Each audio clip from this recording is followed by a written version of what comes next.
pinagbago mo.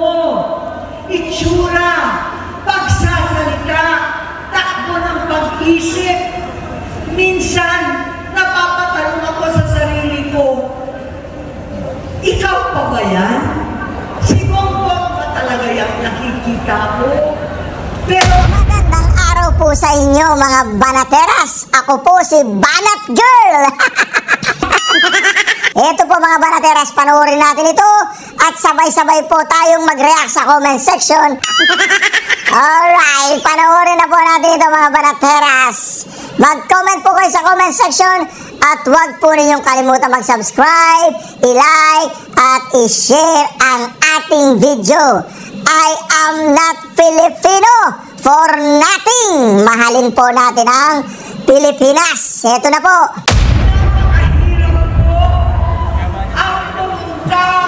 Tumayo at magsalita sa inyong harapan.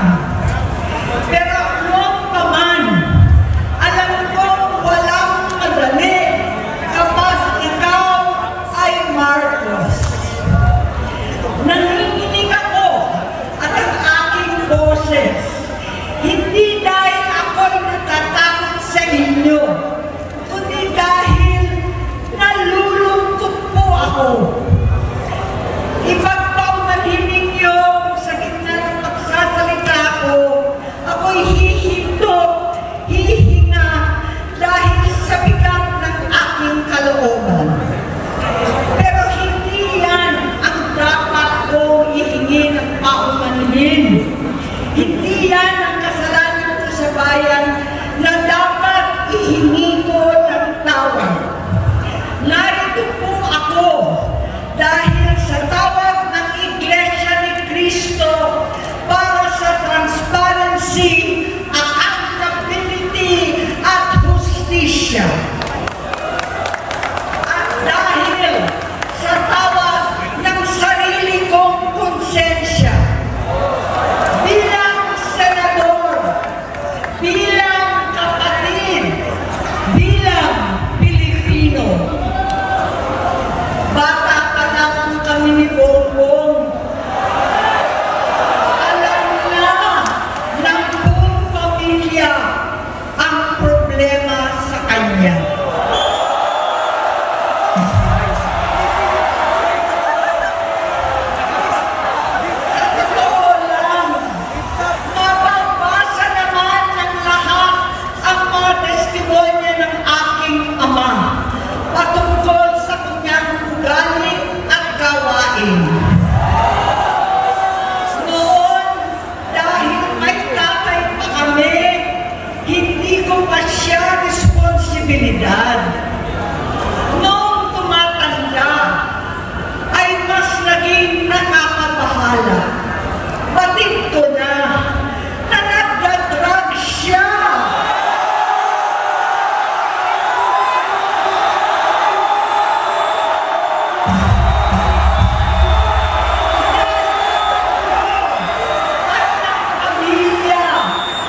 di siya pumapasok.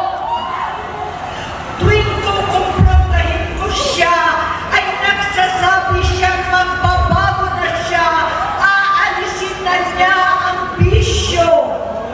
Hanggang sa may nagsumbong na naman sa akin na sa pag-gising pa lang sa umaga, kasabay ng almusal, marijuana pala.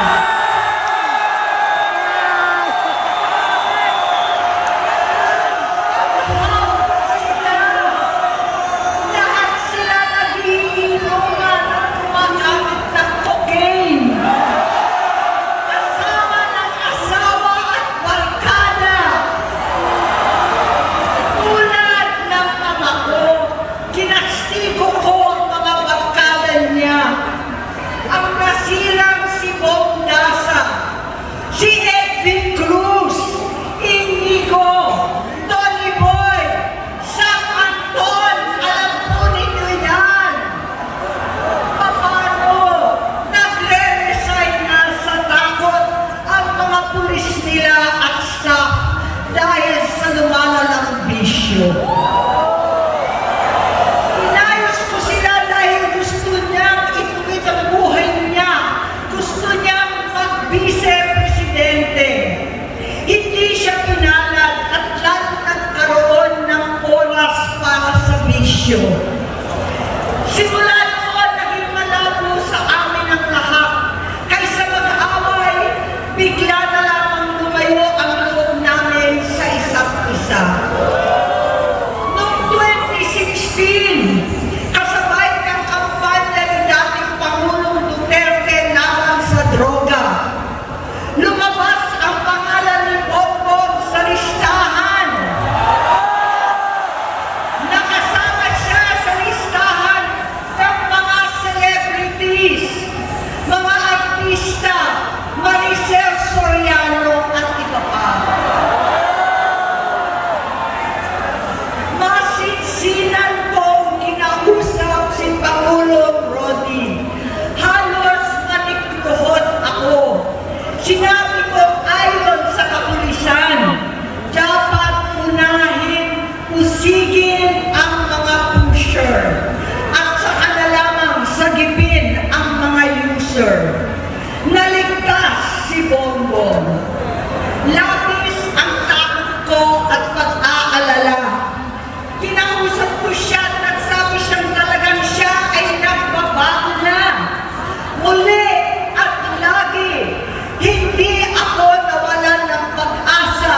Ako'y naniwala ulit. Mula noon, ang natatanggap ko na lang na balita tungkol sa kapatid ko ay regular na pagpapadoktor. Kaya kumalma naman ako. Inisip ko, totoo, dahil nakopera na ang tuhod niya sa gout. Siguro, totoo na ito.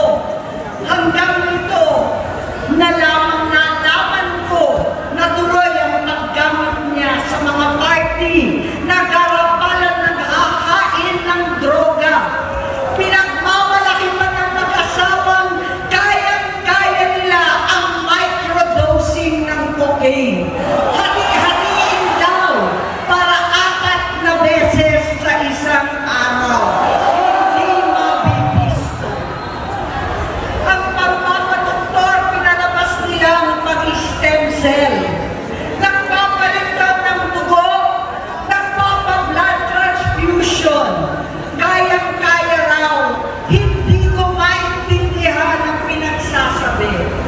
Noong 2021, kahit papano, nagkikita kami at nagkakausap. Sumumpa siya sa aking talagang hinig. Bongbong, nag-aalala sa'yo si Manang. Tuwing nakikita kita sa TV, gusto kitang puntahan. Napakalaki ng pinagbago mo. Itsura, pagsasalita, takbo ng pag-isip. Minsan, napapatanong ako sa sarili ko, ikaw pa ba yan? Si Bongbong ba talaga yung nakikita ko? Pero ako, aling ko, ako pa rin ito. Ako pa rin ang ate mo na tumayong ama't ina sa inyo sa ibang bansa. bansa. Ang kasama na sa sumubok na saranglahin lahat ng sakit para sa iyo. Ang kapatid mo na hindi mo kailangan hingan ng tawad dahil agad ka nang iniintindi at tatanggapin dahil mahal kita. Nasa Bagong Tipan, kay Lucas, Kapitulo 17, versikulo 3 hanggang 4. Kung magkasala ang iyong kapatid, sawayin mo siya. At kung siya'y magsisi, patawarin mo siya.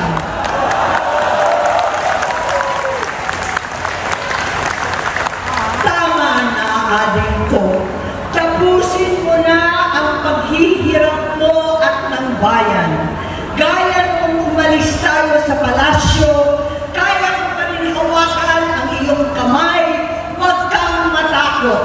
Malaki na ang dulot sa iyo ng droga. Sinisisi ko ang sarili ko dahil hindi ako nakinig sa mga sumbong. Hindi ako nakialam. Hindi ako maniwala. Pero hindi pa huli ang lahat. Tama na, ading ko. Magpahinga na tayo. Umuwi na tayo. Magpagamot, magpagaling at nangangako ako. Hindi ako malilinang, hindi ako magkukulang. Lahat ng kasama mo ngayon, hindi natin kasama sa pinakamadilim na bahagi ng buhay natin.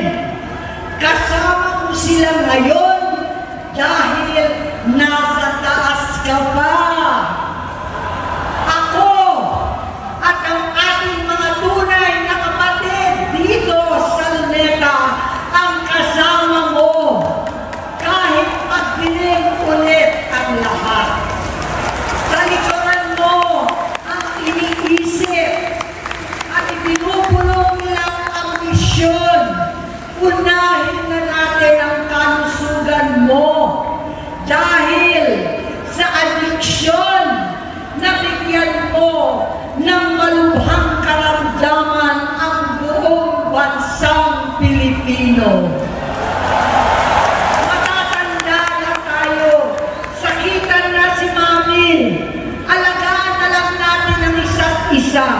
Kaliwat kanan man ang pambuhusga sa akin, malinaw sa aking puso na dapat mauna ang Diyos, ang bayan, pamilya at sarili. Hanggang sa mga oras na ito, Gomet, gusto kong malaman mo na hindi kita sinusukuan. Hindi ko kakayanin kung mapapahamak ka.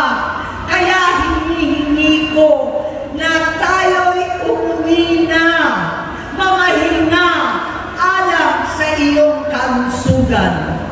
Kaya ko mabigo at mawala sa iyo ang posisyon, pero hindi ko kayang mawala ka sa amin. Ayusin mo ang sarili mo. Magpagamot, alisin ang droga sa iyong sistema. Wala akong ibang gusto kundi gumaling ka, malagpasan natin ito muli. Dahil wala akong ibang hinahangad bilang ate, kundi maging masaya ka, maging ligtas sa panganib, malusog, matagumpay sa buhay. Itama ang mali, labanan ang adiksyon, at ako hindi kailanman aalis sa iyong tabi. Susuporta at hindi titigil manalangin kasama ninyo dito sa Luneta at sa buong mundo. Dahil iyon naman ang tungkulin at ibig sabihin ng salitang kapatid, kapatid, mabuhay kayong kapatid. Maraming salamat po, Senator